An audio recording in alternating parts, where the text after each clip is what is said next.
Ningún buen corazón se queda sin recompensa. Hola, soy Jota y hoy leo El compañero de viaje de Andersen.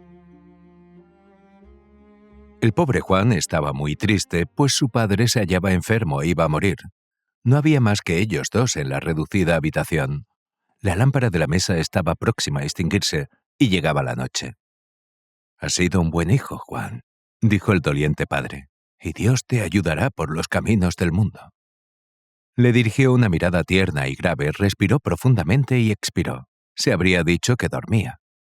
Juan se echó a llorar. Ya nadie le quedaba en la tierra, ni padre ni madre, hermano ni hermana. Pobre Juan. Arrodillado junto al lecho, besaba la fría mano de su padre muerto y derramaba amargas lágrimas, hasta que al fin se le cerraron los ojos y se quedó dormido, con la cabeza apoyada en el duro barrote de la cama. Tuvo un sueño muy raro, vio como el sol y la luna se inclinaban ante él, y vio a su padre rebosante de salud y riéndose, con aquella risa suya cuando se sentía contento. Una hermosa muchacha con una corona de oro en el largo y reluciente cabello tendió la mano a Juan, mientras el padre le decía: «Mira qué novia tan bonita tienes, es la más bella del mundo entero». Entonces se despertó. El alegre cuadro se había desvanecido, su padre yacía en el lecho muerto y frío, y no había nadie en la estancia. Pobre Juan. A la semana siguiente dieron sepultura al difunto. Juan acompañó el féretro sin poder ver ya a aquel padre que tanto lo había querido. Oyó cómo echaban tierra sobre el ataúd para colmar la fosa y contempló cómo desaparecía poco a poco mientras sentía la pena desgarrarle el corazón. Al borde de la tumba cantaron un último salmo, que sonó armoniosamente. Las lágrimas asomaron a los ojos del muchacho, rompió a llorar, y el llanto fue un sedante para su dolor. Brilló el sol, espléndido, por encima de los verdes árboles. Parecía decirle: «No estés triste, Juan. Mira qué hermoso y azul es el cielo. Allá arriba está tu padre pidiendo a Dios por tu bien». «Seré siempre bueno», dijo Juan. «De este modo un día volveré a reunirme con mi padre. Qué alegría cuando nos veamos de nuevo. Cuántas cosas podré contarle y cuántas me mostrará él, y me enseñará la magnificencia del cielo como lo hacía en la tierra. ¡Oh, qué felices seremos!». Y se lo imaginaba tan a lo vivo que asomó una sonrisa a sus labios. Los pajarillos posados en los castaños dejaban oír sus gorjeos. Estaban alegres a pesar de asistir a un entierro, pero bien sabían que el difunto estaba ya en el cielo, tenía alas mucho mayores y más hermosas que las suyas, y era dichoso, porque acá en la tierra había practicado la virtud. Por eso estaban alegres. Juan los vio emprender el vuelo desde las altas ramas verdes y sintió el deseo de lanzarse al espacio con ellos. Pero antes hizo una gran cruz de madera para hincarla sobre la tumba de su padre, y al llegar la noche la sepultura aparecía adornada con arena y flores. Habían cuidado de ello personas forasteras, pero en toda la comarca se tenía en gran estima a aquel buen hombre que acababa de morir. De madrugada hizo Juan su modesto equipaje y se ató al cinturón su pequeña herencia, 100 florines y unos peniques en total. Con ella se disponía a correr mundo. Sin embargo, antes volvió al cementerio y después de rezar un Padre Nuestro sobre la tumba dijo: «Adiós, padre querido. Seré siempre bueno, y tú le pedirás a Dios que las cosas me vayan bien». Al entrar en la campiña, el muchacho observó que todas las flores se abrían frescas y hermosas bajo los rayos tibios del sol, y que se mecían al impulso de la brisa, como diciendo: «Bienvenido a nuestros dominios, ¿verdad que son bellos?». Pero Juan se volvió una vez más a contemplar la vieja iglesia donde recibiera de pequeño el santo bautismo y a la que había asistido todos los domingos con su padre a los oficios divinos, cantando hermosas canciones.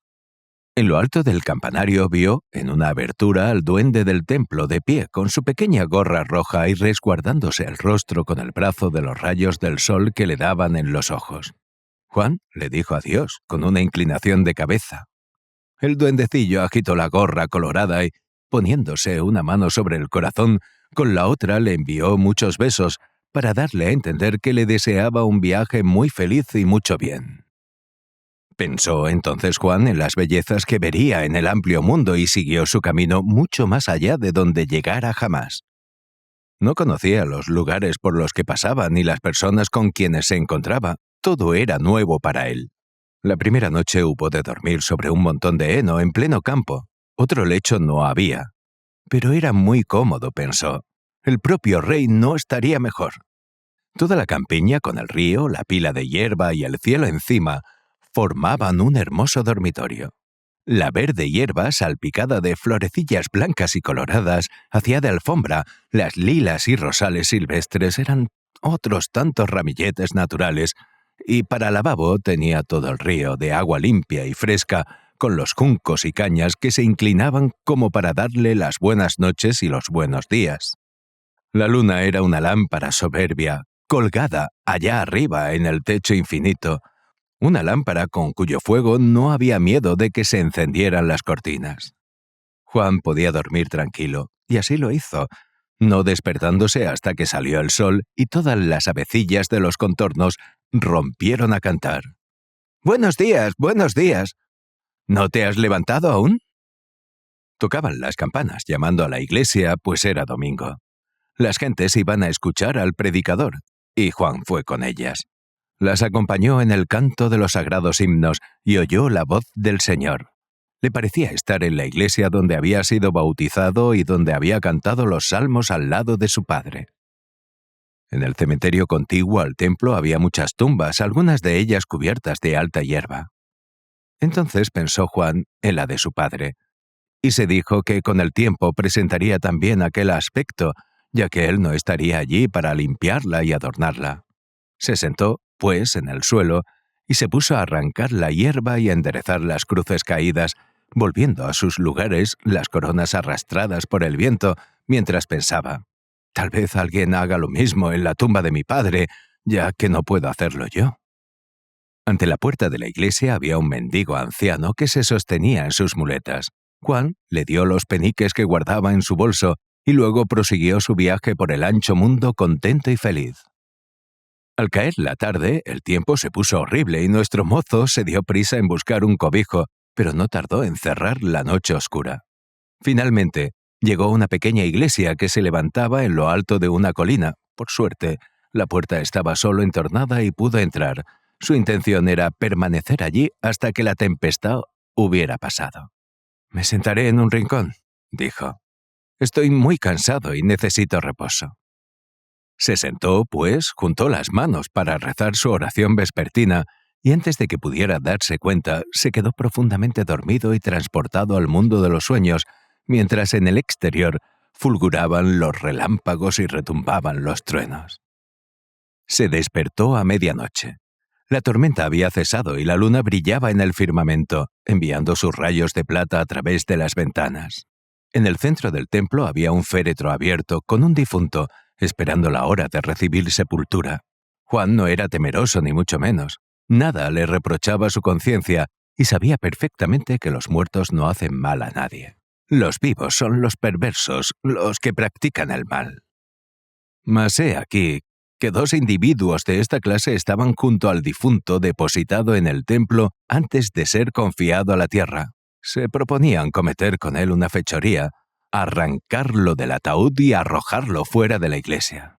«¿Por qué quieren hacer eso?», preguntó Juan. «Es una mala acción. Dejen que descanse en paz, en nombre de Jesús». «¡Tonterías!», replicaron los malvados. «Nos engañó. Nos debía dinero y no pudo pagarlo, y ahora que ha muerto no cobraremos un céntimo, por eso queremos vengarnos. Vamos a arrojarlo como un perro ante la puerta de la iglesia». «Solo tengo 50 florines», dijo Juan. «Es toda mi fortuna, pero se los daré de buena gana si me prometen dejar en paz al pobre difunto. Yo me las arreglaré sin dinero. Estoy sano y fuerte, y no me faltará la ayuda de Dios». «Bien», replicaron los dos impíos. «Si te avienes a pagar su deuda, no le haremos nada, te lo prometemos». Embolsaron el dinero que les dio Juan y, riéndose a carcajadas de aquel magnánimo infeliz, siguieron su camino. Juan colocó nuevamente el cadáver en el féretro con las manos cruzadas sobre el pecho e inclinándose ante él, se alejó contento bosque a través. En derredor, dondequiera que llegaban los rayos de luna filtrándose por entre el follaje, veía jugar alegremente a los duendecillos que no huían de él, pues sabían que era un muchacho bueno e inocente. son solo los malos de quienes los duendes no se dejan ver. Algunos no eran más grandes que el ancho de un dedo y llevaban sujeto el largo y rubio cabello con peinetas de oro. De dos en dos se balanceaban en equilibrio sobre las abultadas gotas de rocío, depositadas sobre las hojas y los tallos de hierba. A veces, una de las gotitas caía al suelo por entre las largas hierbas, y el incidente provocaba grandes risas y alboroto entre los minúsculos personajes. ¡Qué delicia! Se pusieron a cantar, y Juan reconoció enseguida las bellas melodías que aprendiera de niño. Grandes arañas multicolores con argénteas coronas en la cabeza hilaban de seto a seto largos puentes colgantes y palacios que, al recoger el tenue rocío, brillaban como nítido cristal a los claros rayos de la luna. El espectáculo duró hasta la salida del sol. Entonces, los duendecillos se deslizaron en los capullos de las flores y el viento se hizo cargo de sus puentes y palacios que volaron por los aires convertidos en telarañas. En estas, Juan había salido ya del bosque cuando a su espalda resonó una recia voz de hombre. «Hola, compañero, ¿a dónde vamos?»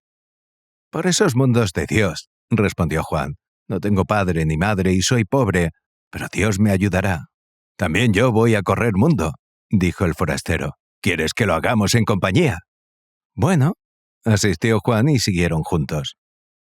No tardaron en simpatizar, pues los dos eran buenas personas. Juan observó muy pronto, empero, que el desconocido era mucho más inteligente que él. Había recorrido casi todo el mundo y sabía de todas las cosas imaginables. El sol estaba ya muy alto sobre el horizonte cuando se sentaron al pie de un árbol para desayunarse, y en aquel mismo momento se les acercó una anciana que andaba muy encorvada, sosteniéndose en una muletilla y llevando a la espalda un haz de leña que había recogido en el bosque. Llevaba el delantal recogido y atado por delante y Juan observó que por él asomaban 3 largas varas de sauce envueltas en hojas de helecho. Llegada a donde ellos estaban, resbaló y cayó, empezando a quejarse lamentablemente. La pobre se había roto una pierna. Juan propuso enseguida trasladar a la anciana a su casa, pero el forastero, abriendo su mochila, dijo que tenía un ungüento con el cual, en un santiamén, curaría la pierna rota de tal modo que la mujer podría regresar a su casa por su propio pie, como si nada le hubiese ocurrido. Solo pedía en pago que le regalase las 3 varas que llevaba en el delantal. «Mucho pides», objetó la vieja acompañando las palabras con un raro gesto de la cabeza. No le hacía gracia ceder las 3 varas, pero tampoco resultaba muy agradable seguir en el suelo con la pierna fracturada. Le dio, pues, las varas y apenas el ungüento hubo tocado la fractura, se incorporó la abuela y echó a andar mucho más ligera que antes. Y todo por virtud de la pomada, pero hay que advertir que no era una pomada de las que venden en la botica. «¿Para qué quieres las varas?», preguntó Juan a su compañero. «Son 3 bonitas escobas», contestó el otro. «Me gustan, ¿qué quieres que te diga? Yo soy así de extraño». Y prosiguieron un buen trecho. «Se está preparando una tormenta», exclamó Juan, señalando hacia adelante. «¡Qué nubarrones más cargados!». «No», respondió el compañero, «no son nubes, sino montañas, montañas altas y magníficas, cuyas cumbres rebosan las nubes y están rodeadas de una atmósfera serena. Es maravilloso, créeme. Mañana ya estaremos allí». Pero no estaban tan cerca como parecía. Un día entero tuvieron que caminar para llegar a su pie. Los oscuros bosques trepaban hasta las nubes y había rocas enormes, tan grandes como una ciudad. Debía de ser muy cansado subir allá arriba, y así Juan y su compañero entraron en la posada. Tenían que descansar y reponer fuerzas para la jornada que les aguardaba. En la sala de la hostería se había reunido mucho público, pues estaba actuando un titiritero. Acababa de montar su pequeño escenario y la gente se hallaba sentada en derredor, dispuesta a presenciar el espectáculo. En primera fila estaba sentado un gordo carnicero, el más importante del pueblo, con su gran perro mastín echado a su lado. El animal tenía aspecto feroz y los grandes ojos abiertos, como el resto de los espectadores. Empezó una linda comedia en la que intervenían un rey y una reina sentados en un trono magnífico con sendas coronas de oro en la cabeza y vestidos con ropajes de larga cola como corresponda a tan ilustres personajes. Lindísimos muñecos de madera, con ojos de cristal y grandes bigotes, aparecían en las puertas, abriéndolas y cerrándolas, para permitir la entrada de aire fresco. Era una comedia muy bonita y nada triste, pero he aquí que al levantarse la reina y avanzar por la escena, sabe Dios lo que creía el mastín, pero lo cierto es que se soltó de su amo el carnicero, se plantó de un salto en el teatro y cogiendo a la reina por el tronco, ¡crac!, la despedazó en un momento. Espantoso. El pobre titiritero quedó asustado y muy contrariado por su reina, pues era la más bonita de sus figuras, y el perro la había decapitado. Pero cuando más tarde el público se retiró, el compañero de Juan dijo que repararía el mal, y sacando su frasco untó la muñeca con el ungüento que tan maravillosamente había curado la pierna de la vieja. Y en efecto, no bien estuvo la muñeca untada, quedó de nuevo entera, e incluso podía mover todos los miembros sin necesidad de tirar del cordón. Se habría dicho que era una persona viviente, solo que no hablaba. El hombre de los títeres se puso muy contento. Ya no necesitaba sostener aquella muñeca que hasta sabía bailar por sí sola. Ninguna otra figura podía hacer tanto. Por la noche, cuando todos los huéspedes estuvieron acostados, se oyeron unos suspiros profundísimos y tan prolongados que todo el mundo se levantó para ver quién los exhalaba. El titiritero se dirigió a su teatro, pues de él salían las quejas. Los muñecos, el rey, toda la comparsería estaban revueltos, y eran ellos los que así suspiraban, mirando fijamente con sus ojos de vidrio, pues querían que también se les untase un poquitín con la maravillosa pomada, como la reina, para poder moverse por su cuenta. La reina se hincó de rodillas y, levantando su magnífica corona, imploró: «Quédate con ella, pero unta a mi esposo y a los cortesanos». Al pobre propietario del teatro se le saltaron las lágrimas, pues la escena era, en verdad, conmovedora. Fue en busca del compañero de Juan y le prometió toda la recaudación de la velada siguiente si se avenía a untarle aunque solo fuesen 4 o 5 muñecos. Pero el otro le dijo que por toda recompensa solo quería el gran sable que llevaba al cinto. Cuando lo tuvo, aplicó el ungüento a 6 figuras, las cuales empezaron a bailar enseguida, con tanta gracia que las muchachas de veras que lo vieron las acompañaron en la danza. Y bailaron el cochero y la cocinera, el criado y la criada, y todos los huéspedes, hasta la misma Badila y las tenazas. Si bien éstas se fueron al suelo a los primeros pasos. Fue una noche muy alegre, desde luego. A la mañana siguiente, Juan y su compañero de viaje se despidieron de la compañía y echaron cuesta arriba por entre los espesos bosques de abetos. Llegaron a tanta altura que las torres de las iglesias se veían al fondo como diminutas vallas rojas destacando en medio del verdor, y su mirada pudo extenderse a muchas, muchas millas, hasta tierras que jamás habían visitado. Tanta belleza y magnificencia nunca la había visto Juan. El sol parecía más cálido en aquel aire puro. El mozo oía los cuernos de los cazadores resonando entre las montañas tan claramente que las lágrimas asomaron a sus ojos y no pudo por menos de exclamar: «Dios santo y misericordioso, quisiera besarte por tu bondad con nosotros y por toda esa belleza que, para nosotros también, has puesto en el mundo». El compañero de viaje permanecía a su vez con las manos juntas contemplando, por encima del bosque y las ciudades, la lejanía inundada por el sol. Al mismo tiempo oyeron encima de sus cabezas un canto prodigioso, y al mirar a las alturas, descubrieron flotando en el espacio un cisne blanco que cantaba como jamás oyeran hacer a otra ave. Pero aquellos sones fueron debilitándose progresivamente y el hermoso cisne, inclinando la cabeza, descendió con lentitud y fue a caer muerto a sus pies. «¡Qué alas tan espléndidas!», exclamó el compañero. «Mucho dinero valdrán, tan blancas y grandes. Voy a llevármelas. ¿Ves ahora cómo estuve acertado al hacerme con el sable?». Cortó las 2 alas del cisne muerto y se las guardó. Caminaron millas y millas, montes a través, hasta que por fin vieron ante ellos una gran ciudad, con 100 torres que brillaban al sol, cual si fuesen de plata. En el centro de la población se alzaba un regio palacio de mármol recubierto de oro. Era la mansión del rey.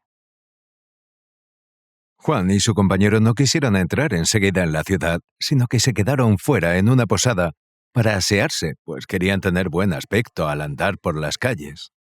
El posadero les contó que el rey era una excelente persona, incapaz de causar mal a nadie, pero en cambio su hija, ¡ay, Dios nos guarde!, era una princesa perversa. Belleza no le faltaba, y en punto a hermosura ninguna podía compararse con ella. Pero, ¿de qué le servía? Era una bruja, culpable de la muerte de numerosos y apuestos príncipes. Permitía que todos los hombres la pretendieran. Todos podían presentarse, ya fuesen príncipes o mendigos, lo mismo daba. Pero tenían que adivinar 3 cosas que ella se había pensado. Se casaría con el que acertase, el cual sería rey del país el día en que su padre falleciese. Pero el que no daba con las 3 respuestas era ahorcado o decapitado. El anciano rey, su padre, estaba en extremo afligido por la conducta de su hija, mas no podía impedir sus maldades, ya que en cierta ocasión prometió no intervenir jamás en los asuntos de sus pretendientes y dejarla obrar a su antojo. Cada vez que se presentaba un príncipe para someterse a la prueba, era colgado o le cortaban la cabeza. Pero siempre se le había prevenido y sabía bien a lo que se exponía. El viejo rey estaba tan amargado por tanta tristeza y miseria que todos los años permanecía un día entero de rodillas, junto con sus soldados, rogando por la conversión de la princesa, pero nada conseguía. Las viejas que bebían aguardiente en señal de duelo lo teñían de negro antes de llevárselo a la boca, mas no podían hacer. ¡Qué horrible princesa!, exclamó Juan. Una buena azotaina, he aquí lo que necesita. Si yo fuese el rey, pronto cambiaría. De pronto se oyó un gran griterío en la carretera. Pasaba la princesa. Era realmente tan hermosa que todo el mundo se olvidaba de su maldad y se ponía a vitorearla. La escoltaban 12 preciosas doncellas, todas vestidas de blanca seda y cabalgando en caballos negros como azabache, mientras la princesa montaba un corcel blanco como la nieve, adornado con diamantes y rubíes. Su traje de amazona era de oro puro y el látigo que sostenía en la mano relucía como un rayo de sol, mientras la corona que ceñía su cabeza centelleaba como las estrellitas del cielo, y el manto que la cubría estaba hecho de miles de bellísimas alas de mariposas. Y sin embargo, ella era mucho más hermosa que todos los vestidos. Al verla, Juan se puso todo colorado, por la sangre que afluyó a su rostro, y apenas pudo articular una palabra. La princesa era exactamente igual que aquella bella muchacha con corona de oro que había visto en sueños la noche de la muerte de su padre. La encontró indeciblemente hermosa y en el acto quedó enamorado de ella. Era imposible, pensó, que fuese una bruja capaz de mandar a ahorcar o decapitar a los que no adivinaban sus acertijos. Todos están facultados para solicitarla, incluso el más pobre de los mendigos. Iré, pues, al palacio. No tengo más remedio.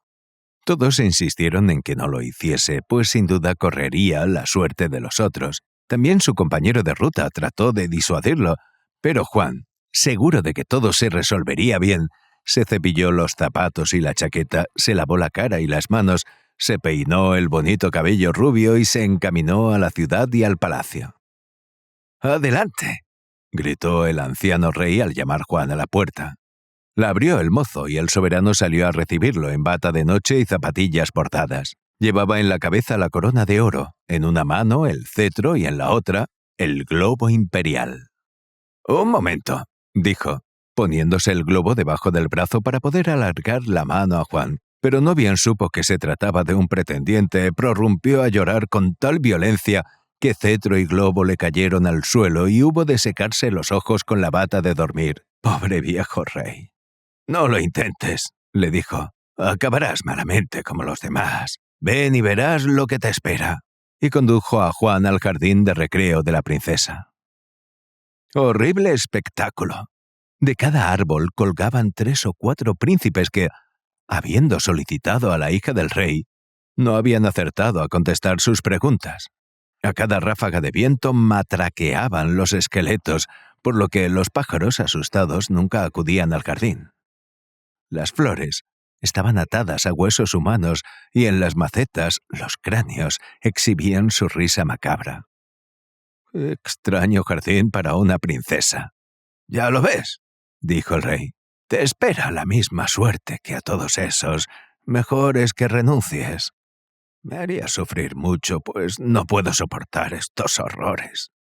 Juan besó la mano al bondadoso monarca y le dijo que sin duda las cosas marcharían bien, pues estaba apasionadamente prendado de la princesa. En esto llegó ella a palacio junto con sus damas.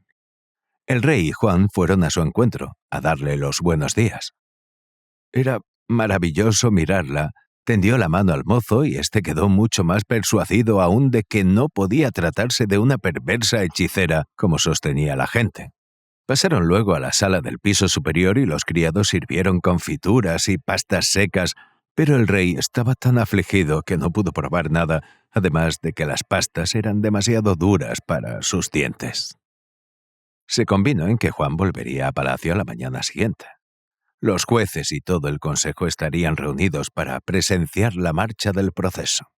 Si la cosa iba bien, Juan tendría que comparecer 2 veces más. Pero hasta entonces nadie había acertado la primera pregunta y todos habían perdido la vida. A Juan no le preocupó ni por un momento la idea de cómo marcharían las cosas. Antes bien, estaba alegre, pensando tan solo en la bella princesa, seguro de que Dios le ayudaría. ¿De qué manera? Lo ignoraba y prefería no pensar en ello. Iba bailando por la carretera de regreso a la posada, donde lo esperaba su compañero. El muchacho no encontró palabras para encomiar la amabilidad con que lo recibiera la princesa y describir su hermosura. Anhelaba estar ya al día siguiente en el palacio para probar su suerte con el acertijo. Pero su compañero meneó la cabeza profundamente afligido. «Te quiero bien», dijo. «Confiaba en que podríamos seguir juntos mucho tiempo, y aquí que voy a perderte. Mi pobre, mi querido Juan. Me dan ganas de llorar, pero no quiero turbar tu alegría en esta última velada que pasamos juntos. Estaremos alegres, muy alegres. Mañana, cuando te hayas marchado, podré llorar cuanto quiera». Todos los habitantes de la ciudad se habían enterado de la llegada de un nuevo pretendiente a la mano de la princesa, y una gran congoja reinaba por doquier. Se cerró el teatro, las pasteleras cubrieron sus mazapanes con crespón, el rey y los sacerdotes rezaron arrodillados en los templos. La tristeza era general, pues nadie creía que Juan fuera más afortunado que sus predecesores. Al atardecer, el compañero de Juan preparó un ponche y dijo a su amigo: «Vamos a alegrarnos y a brindar por la salud de la princesa». Pero al segundo vaso le entró a Juan una pesadez tan grande que tuvo que hacer un enorme esfuerzo para mantener abiertos los ojos hasta que quedó sumido en profundo sueño. Su compañero lo levantó con cuidado de la silla y lo llevó a la cama. Luego, cerrada ya la noche, cogió las grandes alas que había cortado al cisne y se las sujetó a la espalda.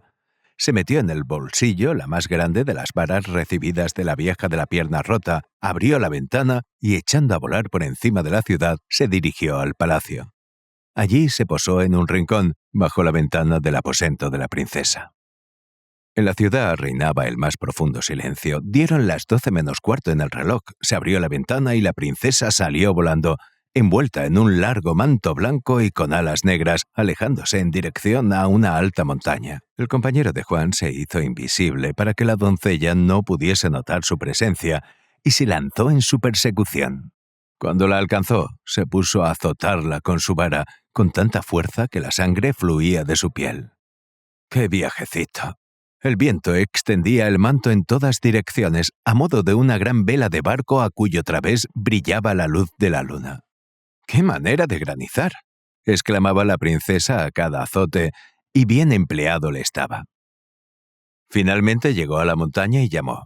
Se oyó un estruendo semejante a un trueno. Se abrió la montaña y la hija del rey entró, seguida del amigo de Juan, que, siendo invisible, no fue visto por nadie. Siguieron por un corredor muy grande y muy largo cuyas paredes brillaban de manera extraña, gracias a más de 1000 arañas fosforescentes que subían y bajaban por ellas, refulgiendo como fuego. Llegaron luego a una espaciosa sala, toda ella construida de plata y oro. Flores del tamaño de girasoles, rojas y azules, adornaban las paredes, pero nadie podía cogerlas, pues sus tallos eran horribles serpientes venenosas y las corolas, fuego puro que le salía de las fauces. Todo el techo se hallaba cubierto de luminosas luciérnagas y murciélagos de color azul celeste que agitaban las delgadas alas. ¡Qué espanto! En el centro del piso había un trono soportado por 4 esqueletos de caballo con guarniciones hechas de rojas arañas de fuego. El trono, propiamente dicho, era de cristal blanco como la leche, y los almohadones eran negros ratoncillos que se mordían la cola unos a otros. Encima había un dosel hecho de telarañas color de rosa, con incrustaciones de diminutas moscas verdes que refulgían cual piedras preciosas. Ocupaba el trono un viejo hechicero con una corona en la fea cabeza y un cetro en la mano. Besó a la princesa en la frente y, habiéndole invitado a sentarse a su lado, en el magnífico trono, mandó que empezase la música. Grandes saltamontes negros tocaban la armónica, mientras la lechuza se golpeaba el vientre a falta de tambor. Jamás se ha visto tal concierto. Pequeños trasgos negros con fuegos fatuos en la gorra danzaban por la sala. Sin embargo, nadie se dio cuenta del compañero de Juan. Colocado detrás del trono, pudo verlo y oírlo todo. Los cortesanos que entraron a continuación ofrecían, a primera vista, un aspecto distinguido, pero observándolos de cerca la cosa cambiaba. No eran sino palos de escoba rematados por cabezas de repollo a las que el brujo había infundido vida y recubierto con vestidos bordados. Pero, ¿qué más daba? Su única misión era de adorno. Terminado el baile, la princesa contó al hechicero que se había presentado un nuevo pretendiente y le preguntó qué debía idear para plantearle el consabido enigma cuando, al día siguiente, apareciese en palacio. «Te diré», contestó. «Yo elegiría algo que sea tan fácil que ni siquiera se le ocurra pensar en ello. Piensa en tu zapato, no lo adivinará. Entonces lo mandarás decapitar. Y cuando vuelvas mañana por la noche, no te olvides de traerme sus ojos, pues me los quiero comer». La princesa se inclinó profundamente y prometió no olvidarse de los ojos. El brujo abrió la montaña y ella emprendió el vuelo de regreso, siempre seguida del compañero de Juan, el cual la azotaba con tal fuerza que ella se quejaba amargamente de lo recio del granizo y se apresuraba cuanto podía para entrar cuanto antes por la ventana de su dormitorio. Entonces el compañero de viaje se dirigió a la habitación donde Juan dormía y, desatándose las alas, se metió en la cama, pues se sentía realmente cansado. Juan despertó de madrugada. Su compañero se levantó también y le contó que había tenido un extraño sueño acerca de la princesa y de su zapato. Y así le dijo que preguntase a la hija del rey si por casualidad no era en aquella prenda en la que había pensado, pues esto era lo que había oído de labios del brujo de la montaña. «Lo mismo puede ser esto que otra cosa», dijo Juan. «Tal vez sea precisamente lo que has soñado, pues confío en Dios misericordioso. Él me ayudará. Sea como fuere, nos despediremos, pues si hierro no nos volveremos a ver». Se abrazaron y Juan se encaminó a la ciudad y al palacio. El gran salón estaba atestado de gente. Los jueces ocupaban sus sillones con las cabezas apoyadas en almohadones de pluma, pues tendrían que pensar no poco. El rey se levantó, se secó los ojos con un blanco pañuelo y en el mismo momento entró la princesa. Estaba mucho más hermosa aún que la víspera y saludó a todos los presentes con exquisita amabilidad. A Juan le tendió la mano diciéndole: «Buenos días». Acto seguido, Juan hubo de adivinar lo que había pensado la princesa. Ella lo miraba afablemente, pero en cuanto oyó de labios del mozo la palabra zapato, su rostro palideció intensamente y un estremecimiento sacudió todo su cuerpo. Sin embargo, no había remedio. Juan había acertado. Qué contento se puso el viejo rey. Tanto que dio una voltereta tan graciosa que todos los cortesanos estallaron en aplausos en su honor y en el de Juan, por haber acertado la vez primera. Su compañero tuvo también una gran alegría cuando supo lo ocurrido. En cuanto a Juan, juntando las manos, dio gracias a Dios, confiado en que no le faltaría también su ayuda las otras 2 veces. Al día siguiente debía celebrarse la segunda prueba. La velada transcurrió como la anterior. Cuando Juan se hubo dormido, el compañero siguió a la princesa a la montaña, vapuleándola más fuertemente aún que la víspera, pues había llevado 2 varas. Nadie lo vio y él, en cambio, pudo oírlo todo. La princesa decidió pensar en su guante, y el compañero de viaje se lo dijo a Juan como si se tratase de un sueño. De este modo, nuestro mozo pudo acertar nuevamente, lo cual produjo enorme alegría en palacio. Toda la corte se puso a dar volteretas como las vieran hacer al rey el día anterior, mientras la princesa, echada en el sofá, permanecía callada. Ya solo faltaba que Juan adivinase la tercera vez. Si lo conseguía, se casaría con la bella muchacha y a la muerte del anciano rey, heredaría el trono imperial. Pero si fallaba, perdería la vida y el brujo se comería sus hermosos ojos azules. Aquella noche Juan se acostó pronto. Rezó su oración vespertina y durmió tranquilamente mientras su compañero, aplicándose las alas a la espalda, se colgaba el sable del cinto y tomando las 3 varas, emprendía el vuelo hacia palacio. La noche era oscura como boca de lobo. Arreciaba una tempestad tan desenfrenada que las telas volaban de los tejados y los árboles del jardín de los esqueletos se doblaban como cañas al empuje del viento. Los relámpagos se sacudían sin intención y retumbaba el trueno. Se abrió la ventana y salió la princesa volando. Estaba pálida como la muerte, pues se reía del mal tiempo, deseosa de que fuese aún peor. Su blanco manto se arremolinaba en el aire cual una amplia vela, mientras el amigo de Juan la azotaba furiosamente con las 3 varas, de tal modo que la sangre caía a gotas a la tierra, y ella apenas podía sostener el vuelo. Por fin llegó a la montaña. «¡Qué tormenta y qué manera de granizar!», exclamó. Nunca había salido con tiempo semejante. «Todos los excesos son malos», dijo el brujo. Entonces ella le contó que Juan había acertado por segunda vez.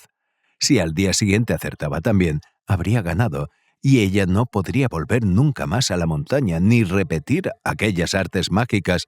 Por eso estaba tan afligida. «No lo adivinará», exclamó el hechicero. «Pensaré algo que jamás pueda ocurrírsele, a menos que sea un encantador más grande que yo. Pero ahora, a divertirnos». Y cogiendo a la princesa por ambas manos, bailaron con todos los pequeños trasgos y fuegos fatuos que se hallaban en la sala. Las rojas arañas saltaban en las paredes con el mismo regocijo. Se habría dicho el centelleo de flores de fuego. Las lechuzas tamborileaban, silbaban los grillos y los negros saltamontes soplaban con todas sus fuerzas en las armónicas. Fue un baile tan animado. Terminado el jolgorio, la princesa hubo de volverse, pues de lo contrario la echarían de menos en palacio. El hechicero dijo que la acompañaría y harían el camino juntos. Emprendieron el vuelo en medio de la tormenta y el compañero de Juan le sacudió de lo lindo con las 3 varas. Nunca había recibido el brujo en las espaldas una granizada como aquella. Al llegar a palacio y despedirse de la princesa, le dijo al oído: «Piensa en mi cabeza». Pero el amigo de Juan lo oyó, y en el mismo momento en que la hija del rey entraba en su dormitorio y el brujo se disponía a volverse, agarrándolo por la luenga barba negra, ¡zas!, de un sablazo le separó la horrible cabeza de los hombros sin que el mago lograse verlo. Luego arrojó el cuerpo al lago, para pasto de los peces, pero la cabeza solo la sumergió en el agua y envolviéndola luego en su pañuelo, se dirigió a la posada y se acostó. A la mañana entregó el envoltorio a Juan, diciéndole que no lo abriese hasta que la princesa le preguntase en qué había pensado. Había tanta gente en la amplia sala que estaban, como suele decirse, como sardinas en barril. El consejo en pleno aparecía sentado en sus poltronas de blandos almohadones y el anciano rey llevaba un vestido nuevo. La corona de oro y el cetro habían sido pulimentados, y todo presentaba aspecto de gran solemnidad. Solo la princesa estaba lívida y se había ataviado con un ropaje negro como ala de cuervo. Se habría dicho que asistía a un entierro. «¿En qué he pensado?», preguntó a Juan. Por toda contestación, éste desató el pañuelo y él mismo quedó horrorizado al ver la fea cabeza del hechicero. Todos los presentes se estremecieron, pues verdaderamente era horrible. Pero la princesa continuó erecta como una estatua de piedra, sin pronunciar palabra. Al fin se puso de pie y tendió la mano a Juan, pues había acertado. Sin mirarlo, dijo en voz alta con un suspiro: «Desde hoy eres mi señor». Esta noche se celebrará la boda. «¡Eso está bien!», exclamó el anciano rey. «Así se hacen las cosas». Todos los asistentes prorrumpieron en vítores. La banda de la guardia salió a tocar por las calles. Las campanas fueron echadas al vuelo y las pasteleras quitaron los crespones que cubrían sus tortas, pues reinaba general alegría.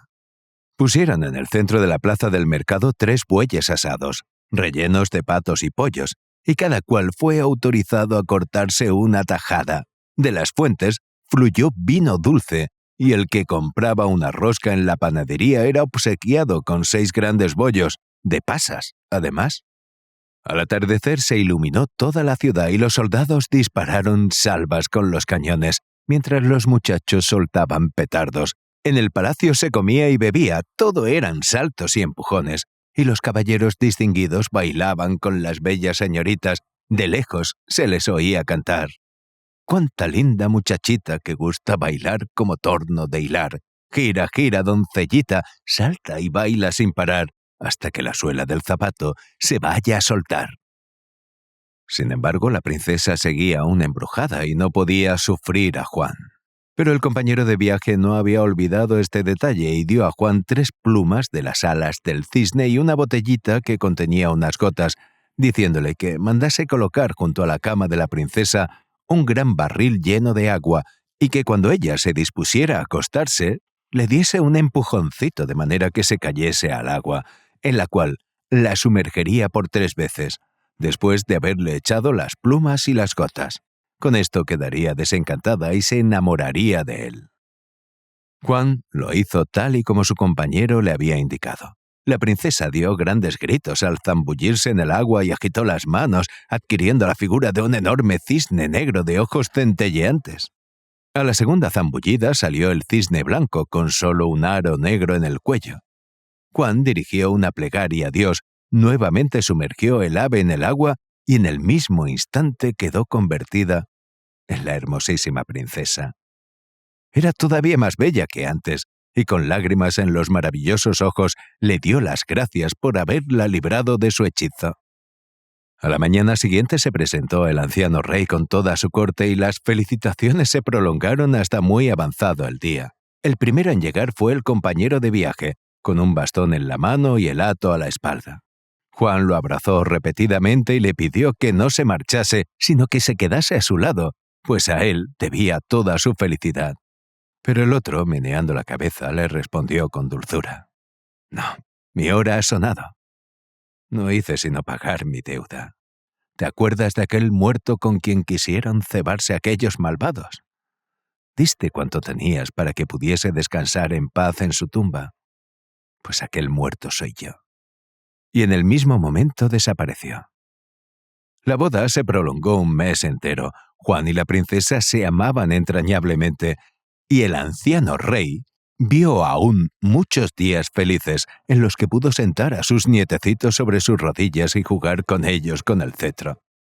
Pero al fin, Juan llegó a ser rey de todo el país. Ya lo estás viendo, la verdadera generosidad siempre encuentra un eco, incluso más allá de la tumba. Si te ha gustado esta historia, apoya el canal, suscríbete, deja tu comentario y comparte el relato con quien aún está buscando grandes historias. Soy Jota.